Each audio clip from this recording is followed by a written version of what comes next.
Hello বন্ধুরা, দেখো আমাদের কাছে একটা প্রশ্ন হচ্ছে এরকম যে 333 তার পাওয়ারে কিউব দেওয়া আছে প্লাস 444-এর পাওয়ার দেওয়া আছে কিউব এবং প্লাস 555-র পাওয়ার কিউব সমান যদি এক্স কিউব হয়ে থাকে তো এক্স এর ভ্যালু কত সেটা বের করতে হবে।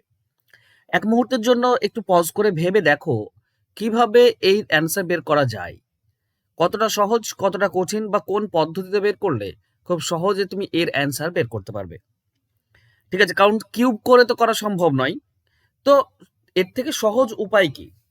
দেখো ব্যাপার হচ্ছে, তুমি যদি তিনটির দিকে খেয়াল করছো তো তিনটির একটা কমন ফ্যাক্টর রয়েছে। কমন ফ্যাক্টর কি? এই যে 333 রয়েছে, একে আমরা কি বলতে পারি? একে আমরা বলতে পারি 3 × 111। ঠিক আছে, এই পুরোটার পাওয়ারে কিউব দেওয়া আছে প্লাস এর পরেরটাতে আমরা বলতে পারি 4 × 111। ঠিক, পাওয়ারে কিউব যাবে প্লাস এটাকে আমরা বলতে পারি 5 × 111 তার পাওয়ারে কিউব। ঠিক আছে, চলো এক্স কিউব আমরা পরে ওটা দিয়ে আসছি। আচ্ছা, একটা জিনিস তোমরা কি জানো যে এরকম যদি থাকে এ ইন্টু বি পুরোটার পাওয়ারে যদি এম থাকে তাহলে আমরা a to the power m into b to the power m এটা বলতে পারি, মানে আলাদা আলাদা পাওয়ারে আনতে পারি। যেমন এখানে 3 আর 111-র পাওয়ারে কি আছে? 3 আছে, তো আমরা বলতে পারি 3-এর পাওয়ার 3 ইন্টু 111-র পাওয়ার 3, এটা আমরা বলতে পারি। ঠিক আছে, সেম নিয়মে। তো এর পরেরটা কি হবে? 4-এর পাওয়ার 3 ইন্টু 111-র পাওয়ার 3 প্লাস এটাতে লাস্টে রয়েছে 5-এর পাওয়ার 3 বা 5-এর কিউব ইন্টু 111-র কিউব। ওকে, এতদূর কারো কোনো সমস্যা নেই, আশা করছি সকলেই বুঝতে পারছো ব্যাপারটা। এবার দেখো প্রত্যেকটি রাশি, এই তিনটি রাশি থেকে কমন কি যাচ্ছে? কমন 111-র কিউব, এটা কমন যাচ্ছে। তাহলে বলো তো এই প্রথম রাশি থেকে 3-এর কিউব পড়ে থাকবে, 3-এর কিউব মানে 27, এইটাতে 4-এর কিউব পড়ে আছে, 4-এর কিউব মানে 64 প্লাস এইটাতে 5-এর কিউব পড়ে থাকবে, 5-এর কিউব মানে 125। ঠিক, তাহলে আমরা বলতে পারি 111 কিউব ইন্টু এইটা, এই তিনটি যদি তুমি যোগ করে দাও কত আসছে? 216। এই তিনটি যোগ করলে, এই তিনটি যোগ করলে আমরা কত পাই? 216 পাই। আর 216কে আমরা বলতে পারি 6-এর কিউব।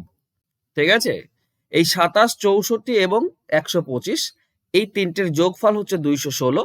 তার মানে তিনটি 6 গুণ করলে 216 হয়, তো 6-এর কিউব। আচ্ছা খেয়াল করো তো, এটা দেওয়া আছে, এটা থেকে আমরা বলতে পারি না 111 ইন্টু 6 তার পাওয়ারে কিউব। যদি আমি এই সূত্রটা প্রয়োগ করি তো এখান থেকে তো এটা পাবো, নিচেরটা দেওয়া আছে a to the power m into b to the power m, তার মানে এ ইন্টু বি তার পাওয়ারে এম, এখানেও তাই 111 ইন্টু 6 তার পাওয়ারে 3। আর এটা দেখো ভেতরটা তুমি যদি গুণ করে দাও তাহলে তুমি পাবে 6 6 6 এর পাওয়ারে কিউব। এটাই তো এক্স কিউব ছিল, তাই না? এটা সমান আমরা কি পেলাম? এটা সমান আমরা এইটা পেয়েছি এক্স কিউব। এটা কার কিউব? এক্স এর কিউব। তার মানে এক্স এর ভ্যালু কি হচ্ছে? এক্স এর ভ্যালু হচ্ছে 6 6 6। এইটা হচ্ছে আমাদের উত্তর। দেখো আমি অনেকটাই ভেঙে ভেঙে বোঝালাম।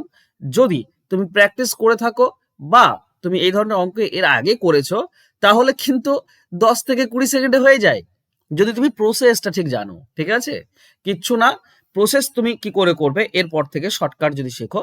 তো তিনটির কমন ফ্যাক্টর 111, তো 111-র কিউব দেব ইন্টু এটা 3-এর মাল্টিপল, তো 3-এর কিউব 27 প্লাস এটা 4-এর মাল্টিপল, 4-এর কিউব 64 প্লাস এটা 5-এর মাল্টিপল, 5-এর কিউব 125। বাস, তার মানে 111 কিউব ইন্টু এটা হবে 216 মানে 6-এর কিউব।